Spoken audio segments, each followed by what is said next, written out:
সকলোলৈকে শুভ সন্ধিয়া জনাইছোঁ। আনদিনাৰ দৰে আজিও আপোনালোকৰ কাষলৈ মই এটা ৰেমেডি লৈ আপোনালোকৰ কাষত উপস্থিত হৈছোঁহি। আজিৰ ৰেমেডিটো হ'ল, আমাৰ প্ৰায়ে ইটো সিটো বেমাৰ হৈ থাকে। কিছুমান লোকৰ প্ৰায় ইটো সিটো বেমাৰে লগ নেৰে বুলি কয়। এদিনৰ পিছত সিদিন কিবা এটা বেমাৰ একেৰাহে হৈ থাকে। তেতিয়া আপোনালোকে কি কৰিব? বেমাৰৰ পৰা সোনকালে মুক্তি লাভ কৰিবৰ কাৰণে আপোনালোকে হস্পিটেললৈ যাব।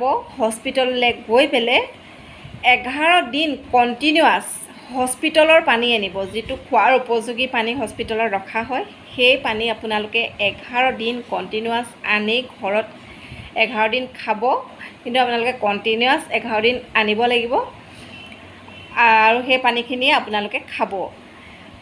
আৰু লগতে এটা কাম কৰিব, 2ডাল ঝাৰু কিনি আনিব আৰু সেই ঝাৰুকেইডাল আপোনালোকে মাজাৰত গৈ দান দিব। মাজাৰ বুলি ক'লে নিশ্চয় বুজি পাইছে আপোনালোকে। মাজাৰত গৈ সেই ঝাৰুকেইডাল দান দিব আৰু লগতে 2টা নিমখৰ পেকেটো দান দিব। আৰু দেখা পাব আপোনালোকৰ বেমাৰবিলাক কমি আহিছে। সোনকালে বেমাৰৰ পৰা মুক্তি লাভ কৰিব পাৰিব। এনেকুৱা ধৰণৰ সৰু সৰু ৰেমেডিবিলাক আপোনালোকৰ মাজলৈ মই লৈ আহিবলৈ চেষ্টা কৰিম। ৰেমেডিবিলাক বহুত বেছি পাৱাৰফুল। যেতিয়া আপোনালোকে বিশ্বাসত কৰে, তেতিয়া ইয়াৰ ফল নিশ্চয় পাবই। সেইটো মোৰ দৃঢ় বিশ্বাস। আৰু মোক জনাবলৈ নাপাহৰিব আপোনালোকে ৰেমেডি কৰি কেনেকুৱা পাইছে। ফিডবেকবিলাক দি যাব।